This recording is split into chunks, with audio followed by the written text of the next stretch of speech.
Hujambo na karibu tena mtazamaji wa The World News katika kipindi hiki cha ulimwengu wa siasa. Mimi ni Adam Hussein. Mkuu wa majeshi ya Israel IDF Eyal Zamir ameonya akisema kwamba jeshi la Israel litaanguka kwa sababu ya ukosefu wa wafanyakazi, huku akisema kwamba Israel inahitaji wanajeshi zaidi katika mapambano. Israel imepoteza idadi kubwa ya wanajeshi na hivyo hakuna wanajeshi wa kutosha wakati huu, na hivyo mkuu wa jeshi Eyal Zamir anasema wanahitaji idadi kubwa ya wanajeshi kwa ajili ya mapambano. Mkuu huyo wa IDF amesema IDF inaweza kuanguka hivi karibuni ikiwa hakutakuwa na suluhu la uhaba wa wafanyakazi. Amesema Luteni Jenerali Eyal Zamir akionya katika hotuba yake wakati wa mkutano wa baraza la mawaziri la usalama lililofanyika Jumatano.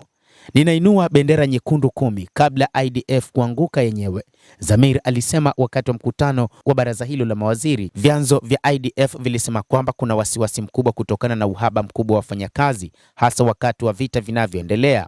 Hata wakati wa amani, Israel bado ingehitaji wanajeshi zaidi, sio wachache, kwenye mpaka wa Gaza, Lebanon, Syria na ukingo wa Magharibi, vyanzo vinasema.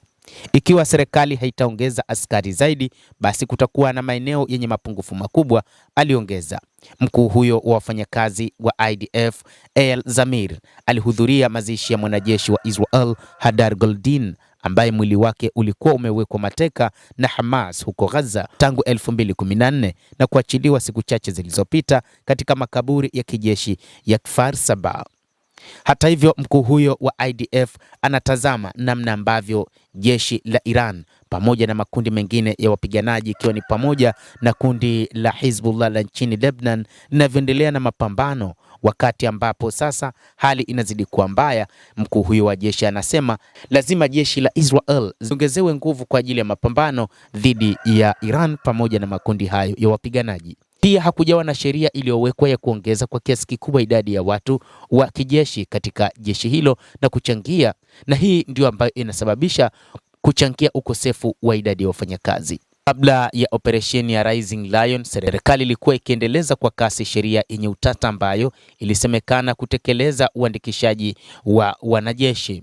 Wakosoaji walidai kuwa mswada uliopendekezwa ulikuwa hatua ya kisiasa iliyokusudiwa kufurahisha vyama vya Hared katika muungano wa waziri mkuu Benjamin Netanyahu na haungelazimisha kuandikishwa kwa jeshi. Rasimu ya mswada huo iliwekwa kando huku kukiwa na vita. Netanyahu alitangaza mwanzoni mwa operesheni ya Rising Lion kwamba rasimu ya mswada huo itawekwa kando kwa sababu za umoja na haitaendelezwa wakati wa vita.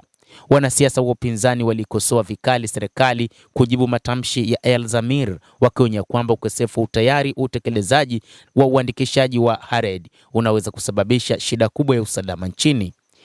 Wanachama wa chama cha Yesh Atik walituma barua kwa mwenyekiti wa kamati ya mambo ya nje na ulinzi MK Boaz Bismuth wakimtaka aitishe kikao cha dharura kujadili njia ya kupanua safu ya jeshi la IDF. Barua ya Yesh Atid inabainisha kuwa kukwama kwa usajili wa Hared si mzozo wa kisiasa bali ni hatari ya usalama ambayo inapanda hadi kufikia kiwango kibaya. Kwa upande wake, kiongozi wa upinzani Yair Lapid alisema kwamba katika msiba ujao serikali haitoweza kusema hatukujua inawajibika, hili liko kichwani. Yair Lapid ametoa kauli hiyo katika taarifa iliyopeperushwa kwenye televisheni akishutumu serikali ya Netanyahu kwa kushindwa kupigana vita mbalimbali bila rasilimali za kutosha wale mkakati mahususi.